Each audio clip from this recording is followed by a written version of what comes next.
சென்னை அண்ணா நகரில் பைக் ரேஸில் ஈடுபட்ட இளைஞர்களை போலீசார் கைது செய்த நிலையில் அவர்களை விடுவிக்க கோரி பெற்றோர்கள் சாலை மறியலில் ஈடுபட்டதால் பரபரப்பு நிலவியது.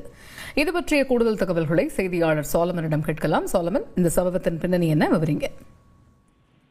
சென்னை அண்ணா நகர் பகுதியில நேற்றிரவு திடீரென இளைஞர்கள் சிலர் சுமார் 10க்கும் மேற்பட்ட இருசக்கர வாகனத்துல வாகன சாகசம் மற்றும் ரேசிங்ல ஈடுபட்டதால பெரும் வைரலாகி பெரும் பரபரப்பை ஏற்படுத்தியுள்ளது. இந்த சமூக வலைதளங்களில் இந்த காட்சிகள் பதிவிட்டதால அது வெளியானதால பெரும் பரபரப்பு ஏற்பட்டது. இது தொடர்பாக அண்ணா நகர் போக்குவரத்து புலனாய்வு பிரிவு போலீசார் இந்த சாகசத்தில் ஈடுபட்ட நபர்கள் யார் என்பது தொடர்பாக சிசிடிவி காட்சிகளை வைத்து மொத்தம் 10 நபர்களை கைது செய்தனர். அதாவது அதுல கல்லூரி மாணவர்கள், இளைஞர்கள் உட்பட பலர் இதுல கைது செய்யப்பட்ட நிலையில அவர்களை தற்போது அண்ணா நகர் காவல் நிலையத்தில் வைத்து விசாரணை மேற்கொண்ட நிலையில அவர்களிடம் இருந்து மொத்தம் 9 இருசக்கர வாகனங்களை பறிமுதல் செய்து இந்த விசாரணையை மேற்கொண்டு தற்போது அவர்கள் 10 பேரையும் தற்போது நீதிமன்றத்தில் ஆஜர்படுத்துவதற்காக அண்ணா நகர் போலீசார் அவர்களை காவல் நிலையத்திலிருந்து வெளியே கொண்டு வரக்கூடிய பணியில ஈடுபட்ட போது அப்போது அந்த இளைஞர்களோட பெற்றோர்கள் சுமார் 50க்கும் மேற்பட்டோர் திடீரென அண்ணா நகர் காவல் நிலையத்தை முற்றுகையிட்டு அவர்களை விடுவிக்குமாறு கூறி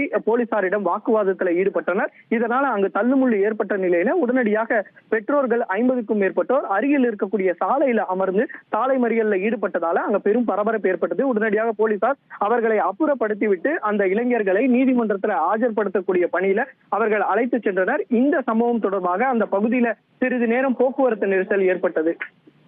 தகவல்களுக்கு நன்றி சோலமன்.